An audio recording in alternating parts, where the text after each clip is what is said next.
ओम नमः शिवाय। तो मुनि यहाँ पर राजा को समझाते हैं कि विषय विष से भी अधिक दुखदाई हैं। क्यों? क्योंकि विष का तो कभी कभी दवा के रूप में प्रयोग हम कर लेते हैं, परंतु विषय सदा विष का ही कार्य करते हैं, औषधि का कभी नहीं। विषय तुम्हें जीवन देने का भ्रम देते हैं, परंतु हर पल मृत्यु की ओर ले जाते हैं। और यह मृत्यु स्थूल देह की नहीं होती, तुम्हारे सूक्ष्म और कारण शरीर को भी ये अनंत जन्मों के चक्कर में फंसा देते हैं। तो मुनि बोलते हैं कि यदि मुक्ति का साधन जानना चाहते हो, यदि अर्थात मुनि बहुत स्पष्ट कर रहे हैं कि यदि इच्छा है तुम्हें, नहीं है तो कोई बात नहीं।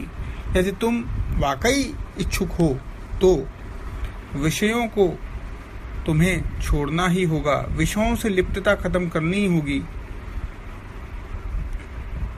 और साथ ही साथ छोड़ोगे तो लोगे क्या? क्षमा, आर्जव, दया और सत्य, इनको अमृत मान के सेवन करो।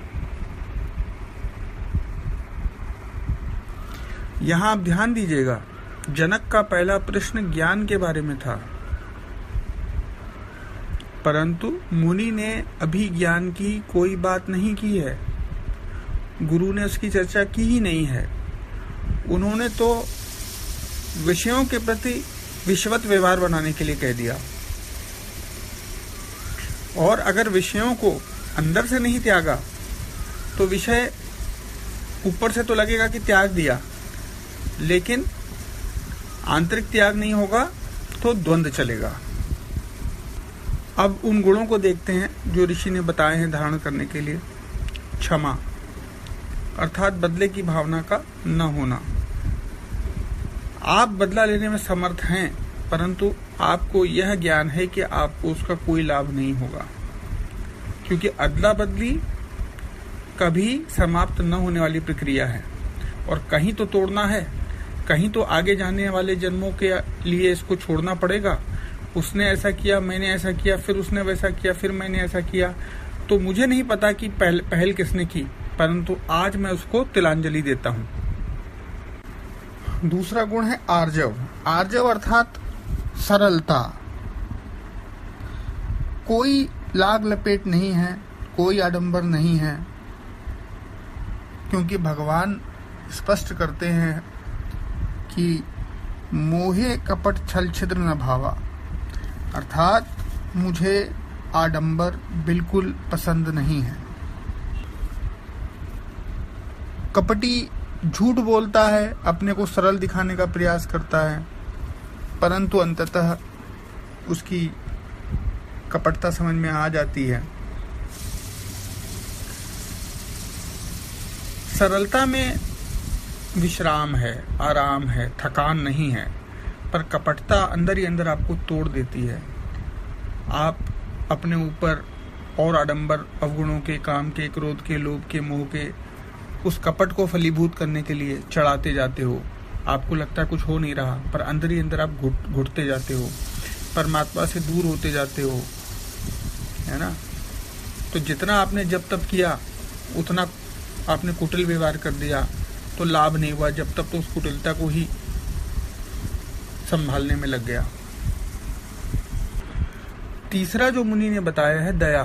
दया कब होगी? जब दूसरे की समस्या को अपने ऊपर लागू करने का स्वभाव होगा, स्व का भाव बढ़ेगा, दया में निखार आएगा।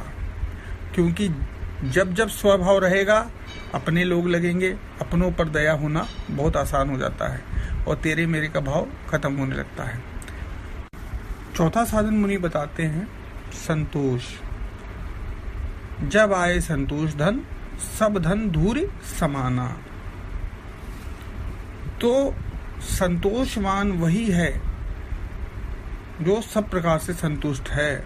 और संतुष्ट कौन होगा? जिसकी बुद्धि स्थिर होने लगेगी, उसमें सारी इच्छाएं, सारी वासनाएं ऐसे समाने लगती हैं जैसे समुद्र में कई छोटी बड़ी नदियाँ उसमें बिल्कुल विक्षोभ उत्पन्न नहीं करती हैं और उसमें समा जाती हैं। उससे समुद्र में बिल्कुल तूफान नहीं आता।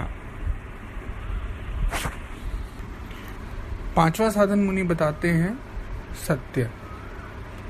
सत्य बोलना, सत्य का संग करना, सत्संग करना, सत्य का आचरण करना, सत्य को सुनना, सत्य को चिंतन करना।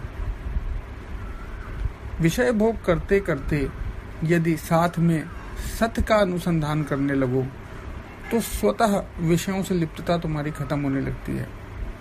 विषय भोगते हुए भी उनमें लिपायमान आप नहीं होते। सत्य को साधन के रूप में अपनाने के लिए मुनि बोलते हैं, अतः सत्य एक परम साधन है। ओम नमः शिवाय। जय श्री कृष्ण।